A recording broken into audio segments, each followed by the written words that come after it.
నువ్వెంత నీ లెక్కెంత? నేనేమన్నా బచ్చా లీడర్ లెక్క కానొస్తున్నానా? నాకు తెలియని రాజకీయాలు నడుస్తున్నాయి అగ్గి పార్టీలా.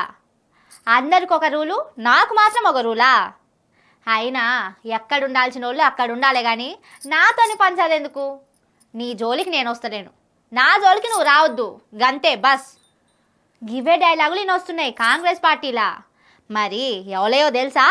అయిందుల్లా అయింది, మళ్ళా సురువైంది పంచాది. మాజీ సీఎం కేసీఆర్ దెబ్బకు దడిసి కాంగ్రెస్ లీడర్లంతా గుంపులు గుంపులుగా తిరుగుతున్నారు అనుకున్నాం.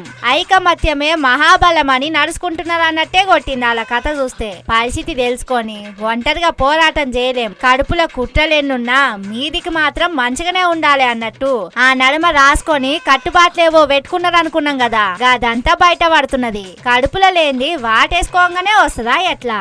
గదే కానొస్తున్నది. ఒక దిక్కు సీఎం రేవంత్ తాలకే చూపెట్టిండు కదా రాజగోపాల్ రెడ్డి, ఇక మంత్రి పొన్నంకు చూపెట్టిండు Congress party senior leader Anjan Kumar Yadav. ఇద్దరి నడుమ డైలాగులు లచ్చింబాంబు లెక్క వేలుతున్నాయట.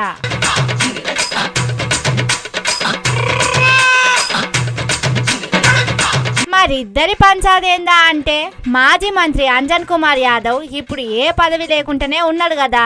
సరే, జూబ్లీ హిల్స్ రూపంలో నాకు ఒక అవకాశం వచ్చింది. మన ప్రభుత్వం ఎట్లాగూ అద్భుతమైన పథకాలతోని పట్నంలో పేరెళ్ళింది కదా, గెలవచ్చు అని చూస్తున్నాడట.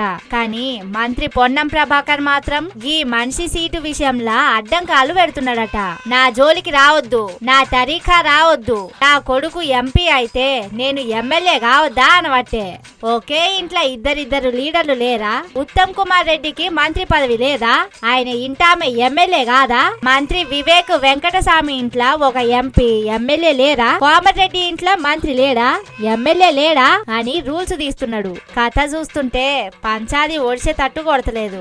ఎప్పటి లెక్కనే చివరి రోజు దాకా అభ్యర్థిని ప్రకటించే పరిస్థితి కూడా కానొస్తలేదు కాంగ్రెస్ పార్టీకి. ఒక దిక్కు జూబ్లీ హిల్స్ నియోజకవర్గంలో మాగంటి సునీత ప్రచారంలో దూసుకుపోతుంటే ఈ లీడర్లేమో నీకా నాకా అని లొల్లులు పెట్టుకోబడుతుంది.